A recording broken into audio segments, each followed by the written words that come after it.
2027 আস্তে আস্তে চীন তাইওয়ান দখল করবে। বাংলাদেশ নতুন যুদ্ধ বিমান কিনছে শুধুমাত্র ভারতকে কাউন্টার করার জন্য। নতুন করে 16টি এয়ারবেস অ্যাক্টিভ করেছে চীন। বাংলাদেশের একটি ভুল 22 কিলোমিটার চিকেন নেক 122 কিলোমিটার হবে। কিছুদিন আগে ডিসেম্বর 2025 দ্বিতীয় সপ্তাহে লাদাখ পুলিশ হন্যে হয়ে একটি ঠিকানা খুঁজছিল।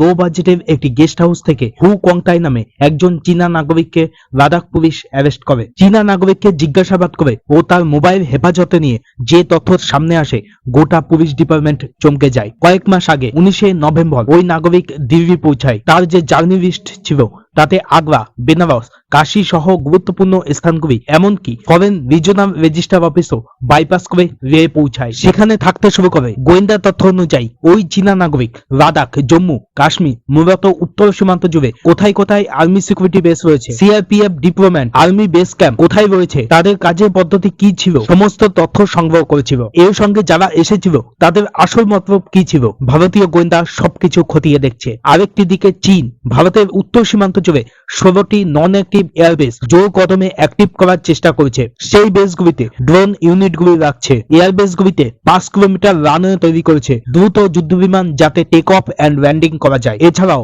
একসাথে 70 থেকে 80টি হেলিকপ্টার রাখার সুবিধা, ট্রান্সপোর্ট এয়ারক্রাফট নামার সুবিধা রয়েছে এইসব বেসগুলিতে। তাহলে কি চীন ভারতকে কাউন্টার করার প্ল্যান করছে? সামরিক বিশেষজ্ঞরা বলছে না, চীন এখানে এক অভিনব কৌশল অবলম্বন করতে চাইছে। এটা ধীরে ধীরে তাইওয়ানকে গিলে খাবার এক প্রক্রিয়া।